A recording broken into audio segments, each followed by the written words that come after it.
All right, welcome back to the Pick Your Brain podcast, where we interview people doing ministry at a high level. And on today's episode, we have Zac Workun. What's up, Zac? Hey, buddy, how are you? Okay, I gotta say, at first you said picking, and I was about to look for my banjo. That's next time. Next time, yeah. Next time we'll do picking and grinning. So, dude, the name of this podcast has been so funny because people on the episode will be like, "Man, I was talking to this guy and I was picking his brain," and I was like, "Yep, there it that's is. where I got it." He said the thing. So love it. So yeah. So Zac, if someone may not know who you are, what you're doing, and I don't know how, if they're in student ministry, I don't know how, because you are literally all over my Instagram, on my For You page. Well, that's more the algorithm, Blake, than anything else. I mean, you're everywhere. So if someone's in student ministry doesn't know you, I don't know how. But if they don't, will you just kind of explain what God has you doing right now? Oh man, so long time listener, first time caller. I've been in student ministry for 20 years. I live in Tulsa, Oklahoma. Have been a local youth pastor in Oklahoma, North Carolina, and back in Oklahoma, there and back again, a hobbit and a Workun's journey. But I now have the privilege of serving as the student ministry specialist for Lifeway, which is a really fancy title for getting to be a minister to youth ministers. I like to say that I am the student of student ministry.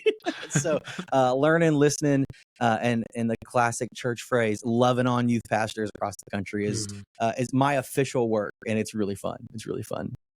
That's awesome. Well, and I can just tell you, I've enjoyed a lot of the stuff you're pushing out, a lot of stuff you're doing. And so anyway, it's been helpful for me. So I'm sure it is for others as well. And so Zac, we'll just hop into the podcast, but the format's super simple. I'm just going to ask you a few questions about you as a minister, how you think about ministry, and so we can all learn from you today.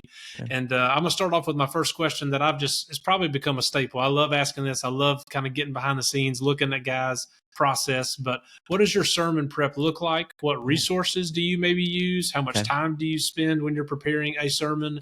And then what do you take with you to the pulpit? Like what do you physically bring up with you that you use for notes or whatever? Yeah. So I'll start with the end. I always walk up with a Mac Mini with a keynote presentation with annotated notes on it. Mac Mini, or not Mac Mini, iPad Mini has the right size. Either it'll go handheld if I want to step away, or it's discreet enough that I can lay it flat, but large enough that I can do. I always end with, whether or not there's slides behind me or not, slides is where I always end up, because that's the right size of chunk of information for my brain to fire, cue, release. And so I always end up there. Where I start depends on how I've been tasked. So one of the things that's a little bit unique in this season is I don't have a regular preaching opportunity. I get asked to do things, whether it's like a D-Now weekend or a camp or my home church. I'm currently on I'm on the teaching rotation at church. And so usually that comes with some kind of assignment. Either there's a camp theme or a D-Now set of scriptures. And so the sooner I get those, the better. I am that guy that likes to have them as early as I can to just marinate with. I spend a lot of time devotionally with them before I really get into the nitty gritty of writing. I feel like that is called that my Baptistic, just pietistic. I just want to sit with it, right? There's a lot of times that the sermon just starts with scripture in the blue chair downstairs in the early morning, just soaking it up and just kind of sitting with it.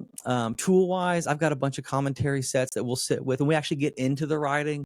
I'm always looking for what's the most interesting piece or the tension of the passage, just because most of the time I'm teaching in some rooms that 20-minute sermons, 25-minute sermons are more than enough. And so I really want to go after, I always tease, I want 1.5 points of real high interest, because that leaves me enough room to do some of the background stuff if I need to. So commentary stuff, Blue Letter Bible stuff, some of the things that most folks would probably use for trying to define the word. Sometimes I'll get into the original language stuff. I did the seminary thing, so I can use the Greek and the Hebrew tools. But more anything else, I always want to get into the real deep context of the passage. I would say probably a unique thing for me is I don't try to stray too much outside of whatever the passage or pericope is. I'm not the cross-functional, cross-reference guy. That only works if I feel like it really calls for it. For a generation, especially teenagers, young adults, that we want to give them as much biblical literacy as possible. Ironically, I think we want to frame it as cleanly as possible and not start pulling in too much in a preaching setting. teaching Yeah. setting, go bananas, draw it all in, put maps on the wall, whatever. But to really frame up the tension that way, but then always thinking through what are the visual or visible elements of the text. Like that's something for me. I always build a slide deck out, whether I have it behind me or not, because I want to end up with the illustrations of the text, whether that's the words that we're pulling out, the references, the images.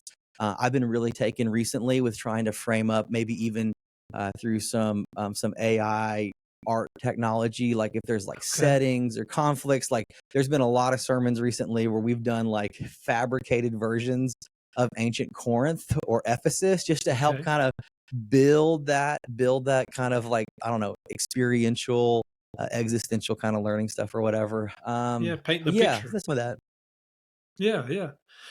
So one of the things you're saying that when you take with you is your iPad, but you said you teach on slides. I haven't heard anybody say they teach on slides. Like I know, like if I'm doing a teaching, like I have a technology talk for parents that like I'll present at churches or do stuff. And so when I do that talk, I have slides and I teach off of those slides. I've never thought about doing it for a Wednesday night. I'll have slides that are my scriptures and maybe my points, but like, what does your slides look like if they're not on the screens for people? Like, what do they look like? So they look a lot like what goes on the screen, but one of the cool tools in Keynote is that you can do little handwritten annotations. So my background is I was in high school, I was an extemporaneous speaker, so speech and debate, competitive events.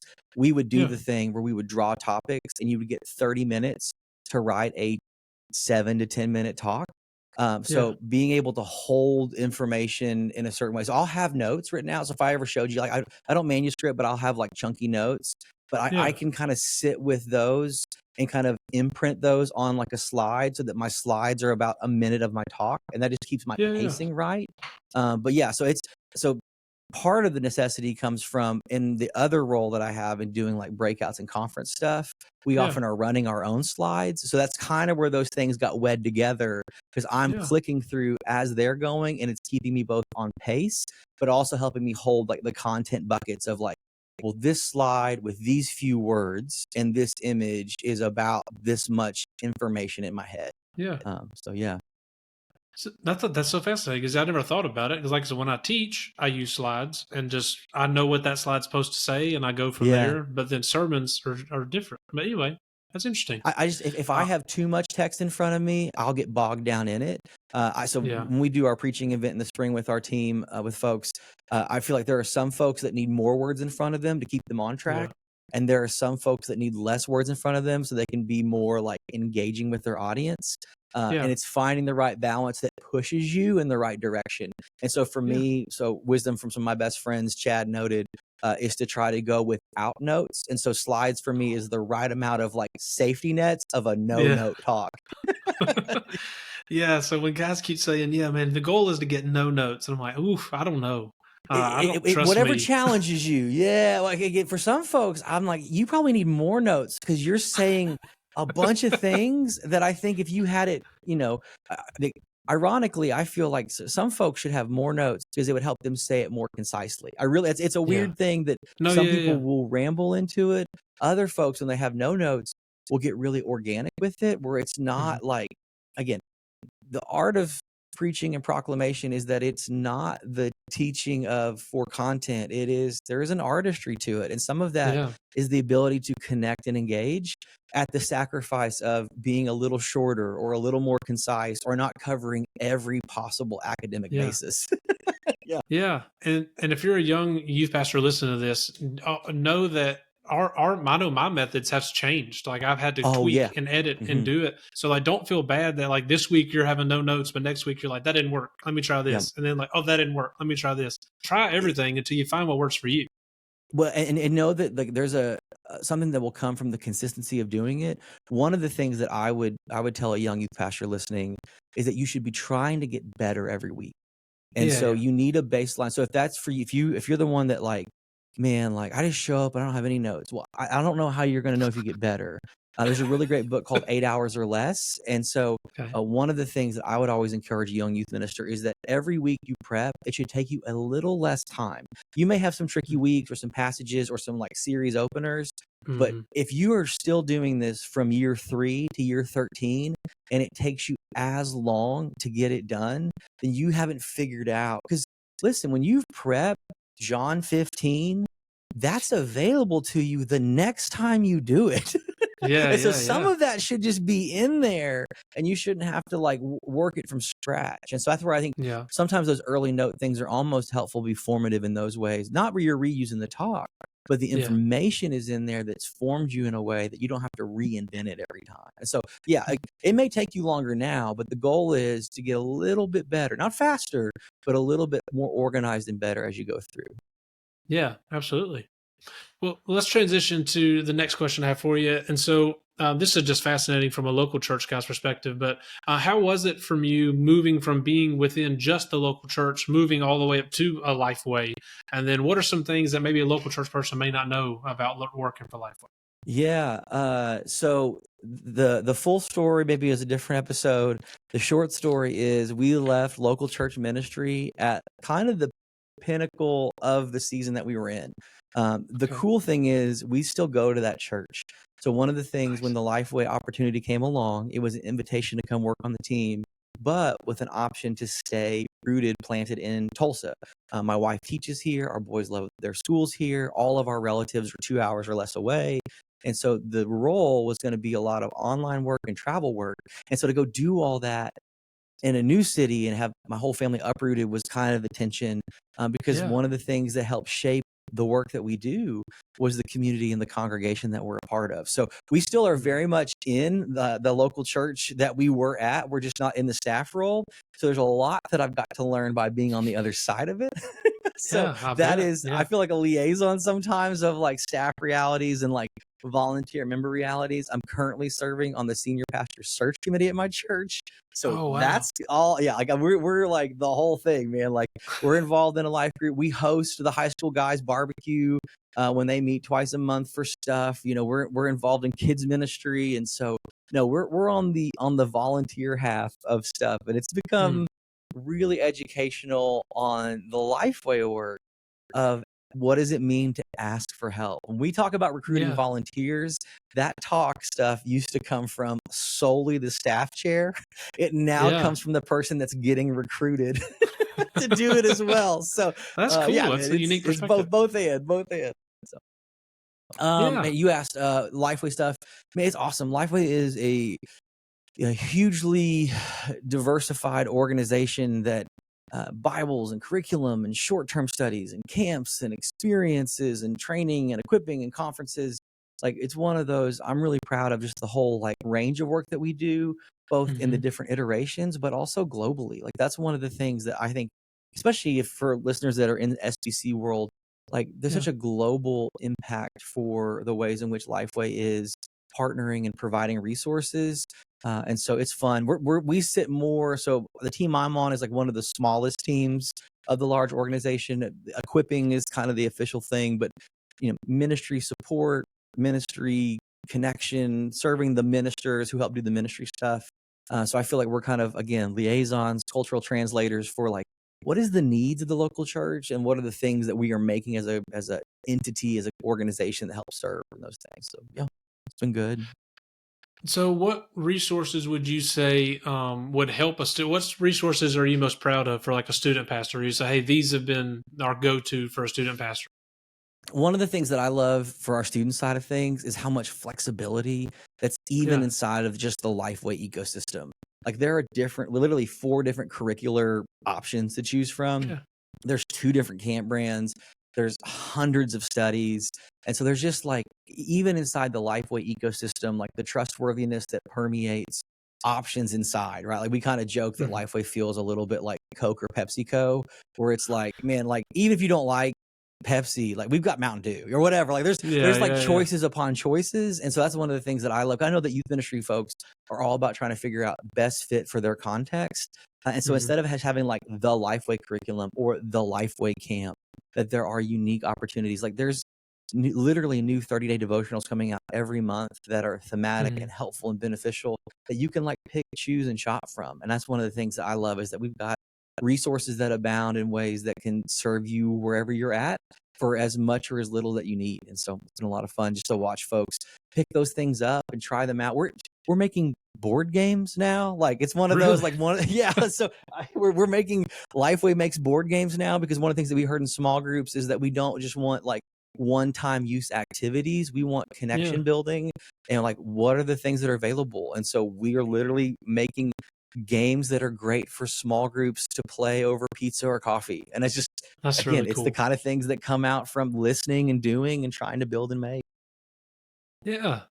Well, since we're on the topic of resources, let's jump to question number 3. Is that what resource would you say is great from Lifeway or really anywhere that you have to help students with their spiritual disciplines? And how would you, as a student pastor or student volunteer, walk students through those to help them grow in their Yeah. disciplines?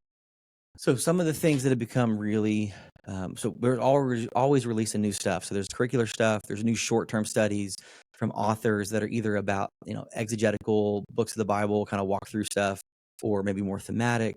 But some of the new resources that are coming out that are a little more, to use a phrase, evergreen, are Yeah. really beautiful. So Follower is one. It's the orange cover Okay. with the shepherd on the front.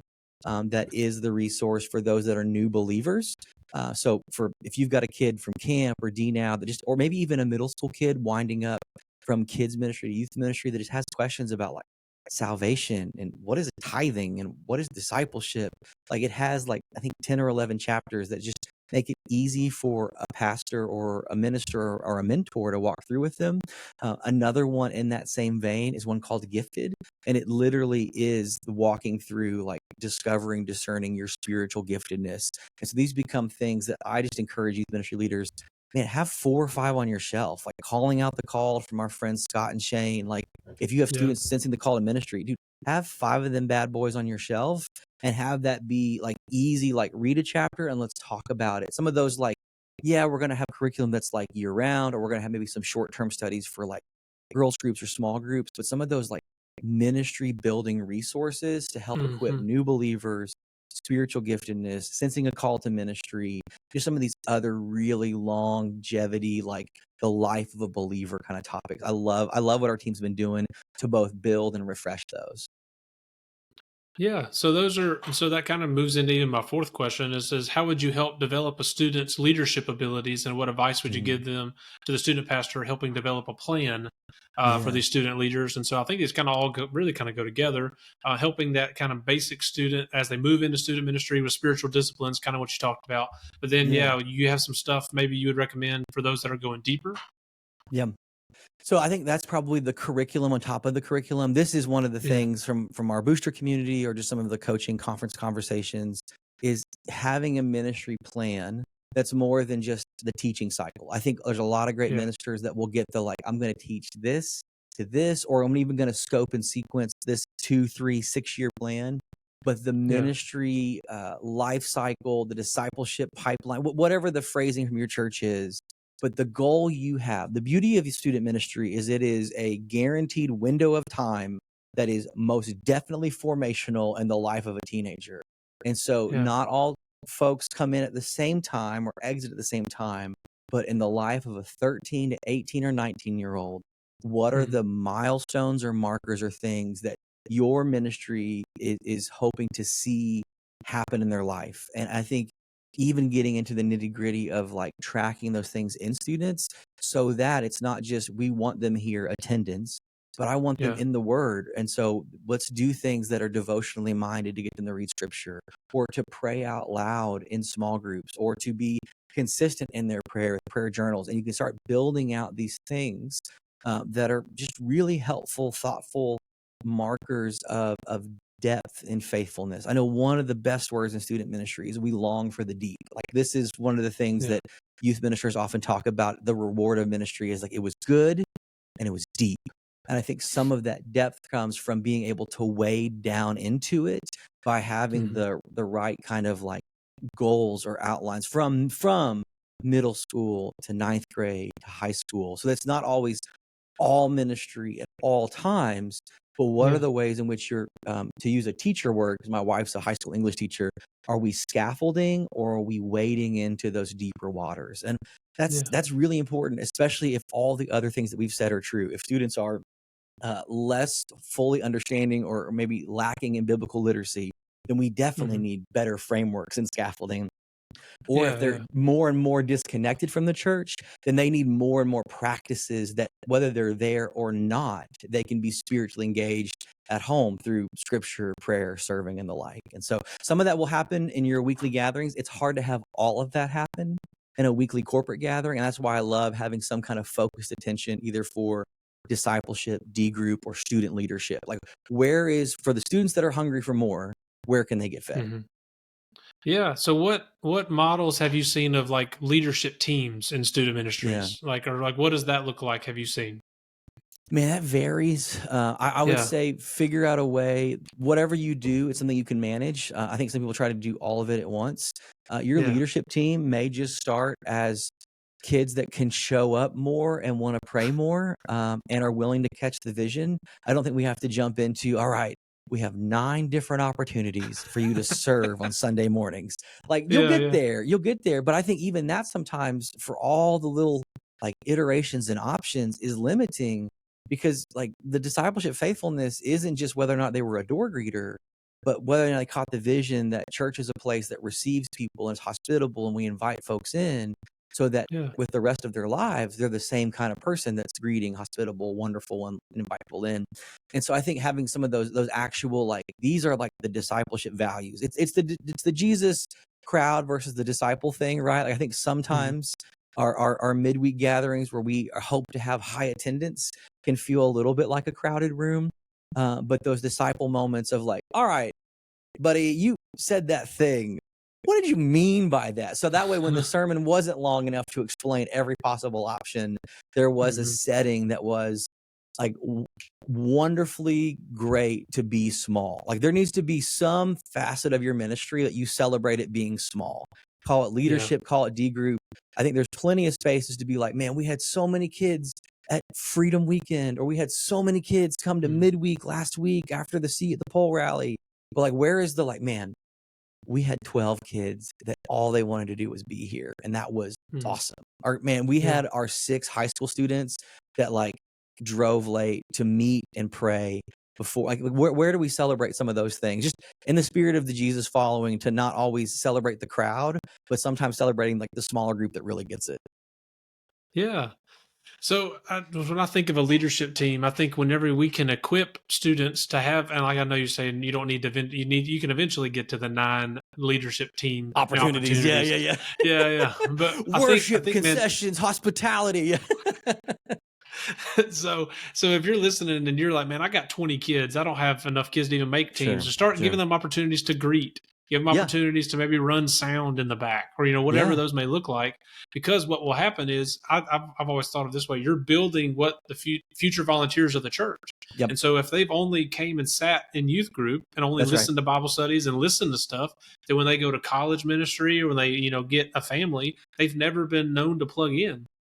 Get Well, them to they're plug in waiting for now. waiting for one more chance to just, sit idly by, right? There hasn't been Yeah. like, oh, like, because serving is growing. Like, that's one of the Yes. things that needs to be said. Like, we don't just want you to serve because we want you to serve. Like, that's kind of how you grow, is by Yes. serving. And I think you're right. If your group is 15, 20, 30 kids, you don't need massive structure for leadership. Mm-mm. You need student involvement in the Yeah. life cycle of what's happening. Like, maybe the opening prayer before things begin, call it an invocation, call it an opening prayer. Maybe that's the junior's job this week and not yours or one of the adult leaders. Or Yeah. maybe it's the announcements, or maybe it's the, like, again, it's the worship team, right? Like the students getting a chance in front of their peers to figure it out with adult Yeah. leadership and guiding. Like, even a smaller youth ministry still has loads of opportunity for students to progress, deepen, way deeper into what it means to give back. Because, man, we know it to be true as ministerial leaders. When you have to preach it in front of people, you kind of want to understand it. Yeah. Hopefully. Yeah. Yeah. Or at least um, you'll feel like, oh, I need to have something to say. yeah. Yeah. Yeah. Well, and then like I was saying, if you're training them to serve and look for opportunities to serve, when they move into that college where we feel like Yes. there's already a drop off of people, when they show up at that BCM or that new church, they're gonna feel weird just sitting. Because Yeah. like Yeah. I've not done this. I've not just sat. They're gonna say, "Hey, what can I do? Hey, I know we Yeah. got to pick up chairs. Let me help pick up chairs. I've done that before." And then that Yeah. I know how to do just that. helping I them, can do that. Yeah. Yeah. yeah, helping them see, man, look for opportunities to plug in, not just sit and soak. And so I think Build the that's a huge confidence part. of the next generation. That's right. I know how to do that. Yeah, absolutely, absolutely. And so we'll transition to the fifth question, and it kind of deals with what we're talking about. But student worship services can vary from church to church, from Okay. context to size, all those things. Yeah. And so Yeah. Yeah. it's Yeah. as you've been able, I'm sure, to travel around and see other youth groups and see how people do DNOWs and different things. What would you say are some creative elements that people have added to their midweek services, or what those may look like that other people could start adding? So, first and foremost, regardless of church size, Blake, we are more alike than we are unalike. Yeah, yeah. Some may have keyboards, some may have guitars, some may have synth drums, whatever. But the core elements of what it means to gather corporately, I think, are known and shared because they're true. And so I Mhm. think that's one of the things that, instead of trying to figure out what's the thing that we're not doing, the first thing that I would say is, do students have a full appreciation for why you do what you're doing? Mhm. They're because they're students, and they're in formative stages. Uh, I would always want to make sure that not every time, but enough times, they understand that we don't just do songs because they're cool. We don't just do Mhm. music because it makes the preaching less long or less boring. But there is something really important and powerful and very different about us all sitting in rows singing that Yeah. doesn't happen at the AMC movie theater, right? Like, it's one of those, like, AMC has a video screen with the message. We don't sing in the theaters. There's something Mhm. about that. Or praying as a group. Like, what a beautiful, powerful, like, revolutionary thing. And so I think Mhm. along the way, some of those things, like explaining them as you go, like, here's why we do it, is probably really important. Even like why it's worth listening to somebody teach. Probably shouldn't do that the week that you're teaching, because it's a little bit like self-involved. Like, guys, Yeah, when yeah. I teach, like, but if somebody else is teaching, man, take 2 minutes and explain, like, man, Blake's here tonight to share because he's my brother in Christ. And I feel like sometimes the Lord lays a word on people. I think he wants you to hear what Blake has to say, because we trust that God can speak through other people. Oh, okay. Mhm. That's way different than I was hoping that, Zach was going to be funny for 15 minutes or whatever, Yeah, right? yeah. Like, it's Yeah, so yeah. different. But I think the creative elements are ironically the simple ones. The places that I've been in that have created space for a little bit of, like, quiet, like, maybe it's Mhm. just a little longer between the song to the song, or it's a little bit of reflection post teaching time for folks to process. I think the power of silence in a noisy age, I think some of the most creative things are the things that run counter to whatever the mainstream thing is. And Yeah. so, case in point, if students are always on their phones, if worship becomes sacred, holy, because it's other, then maybe we invite them to be phone free in this space in the name of Mhm. it being sacred and other this time. Or, if everything's noisy, having some silence. If everything's busy, maybe it's a little bit slower. Maybe we're not rushing. Maybe some nights are intentionally not high energy, or the moment of high energy quickly passes and it's a little more retrospective, reflective, because the other places in their life are not that. I think that's one of Yeah. the gifts of a corporate worship or a planning time, is that, like, it can be maybe what they can't find somewhere else. Sometimes Yeah. that's feeding them. Like, that's one of those, like, when in doubt, feed them out. Like, that's that. They just, kids are literally hungry. And small groups with a pizza in the middle often seem to do better than small groups with no food in front of them. So again, finding those little things. But ultimately, I think we teach by what we model, and that's discipleship, right? Like, we learn by what we're doing. And so being Yeah. really thoughtful that in every moment, the way in which these times are structured, like the very uh, when it is, how often it is, how long it is, how short it is as instructive as the specific spoken message. Like, Mhm. teaching isn't just the time when one person has a mic and communicates. Like, there is teaching going on in every part of the environment that we are building towards creating. Again, hospitality, right? Like a Mhm. church is a place where I'm welcomed every time, even if you know me. That never happens anywhere. And so those are some of the things that can become like really teachable, teaching kind of powerful things. And again, it's not the content or the sermon series, but it was formative for the life of faithfulness. Yeah, just that very last part got me thinking. I heard, I forgot who said it, but for some youth pastors, may whenever they have this big night where there's a bunch of visitors, they may be scared to open up Scripture and to get Yeah. to kind of give this big gospel moment. Man, if they're showing up at church, they're expecting you to talk about Jesus. Like, Yeah. I like mean, it would be weird if you didn't.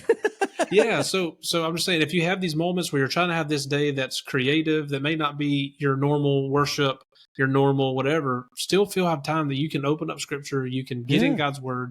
They're showing up expecting it, so we need to do that. And then I love what you're saying about kind of going counter to whatever the culture is doing at the time. What you said a minute ago, yeah, like there's moments where we're shifting from game time to worship time, having that moment of silence, having that trying to get them ready. Those, I think those are all great things. But Well, and that's the history of student ministry. I mean, youth ministry started functionally in the 80s and 90s in a pre-phone, pre-internet age when yeah, kids were at home and bored. And that's why yeah, pizza and ping pong became so popular, because it was literally a safe social space for students to hang out. Well, hmm, now there's 1,000 options. Like the Switch and the iPad at home are entertaining.